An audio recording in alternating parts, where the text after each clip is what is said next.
صلی اللہ تعالیٰ علیہ وسلم رمضان کیسے گزارتے تھے. ایک مسلمان کے لیے اس سے بہترین رول ماڈل کیا ہوگا کہ رمضان میرے آقا کیسے گزارتے.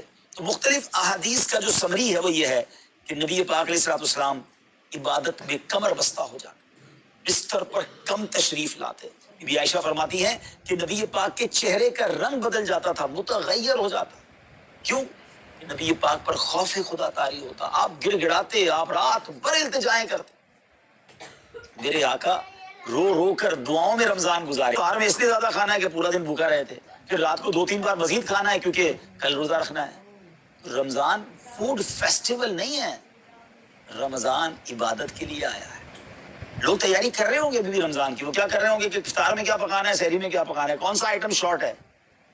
نہیں میرے بیچ اسلام, یہ جو بھوک کا احساس ہے نا روزے میں, اس کی حکمت علماء نے بیان کی ہے کہ بھوک غربت کا احساس دلاتی ہے, فقیری کا احساس دلاتی ہے, بندے کا غرور تکبر بیٹھ جاتا ہے. کتنے نقاہت میں آ جاتے ہیں ہم, ہمت ہی نہیں ہوتی کوئی کام کرنے کی.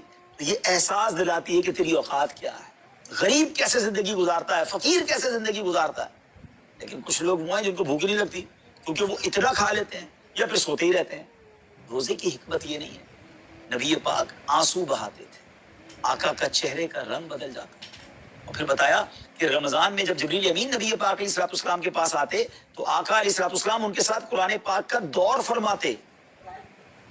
اور پھر ایک اور نبی پاک کا خوبصورت انداز کہ پیارے آقا ویسے تو سب سے بڑھ کر سخی ہیں, مگر جب رمضان آتا تو نبی پاک کا دریائے سخاوت ایسے بہتا تھا جیسے تیز آندھی, بلکہ اس سے بھی زیادہ. اللہ. یہ 3-4 چیزیں آپ نے میں نے پکڑ لینی ہے. آقا علیہ الصلوۃ والسلام کے پیچھے پیچھے جانا نا جنت میں. ہم نے بھی یہ کام کرنا. یہ راتیں مانگنے کی راتیں, التجا کرنے کی راتیں, سجدے کرنے کی راتیں. ہمیں تہجد بھی پڑھنی ہے, ہمیں انشاءاللہ نوافل بھی پڑھنے ہیں, اور کم از کم قرآن ایک بار تو پورا انڈرسٹینڈ تو کریں نا. تلاوت, ترجمہ, تفسیر کب کریں گے؟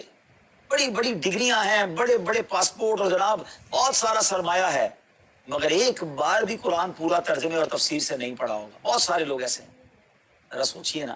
اچھا یہ مہینہ نزول قرآن کا مہینہ ہے, رمضان, اور قرآن کو جو خاص نسبت حاصل ہے نا, تو اس مہینے میں قرآن کو پکڑ لیں. آئے ہائے, اللہ کرے رمضان قرآن کے ساتھ گزرے, ہماری صبح قرآن کے ساتھ ہو, ہماری شام قرآن کے ساتھ ہو, ہم قرآن سمجھنے والے بن جائیں. اچھا میں ایک اور بات بتاؤں آپ, مہینہ کتنا پیارا. صرف اس مہینے میں قرآن نازل نہیں ہوا, باقی بھی جو 3 آسمانی کتابیں ہیں نا, زبور, انجیل, توریت, یہ بھی رمضان میں ہی نازل ہوئی ہیں. اللہ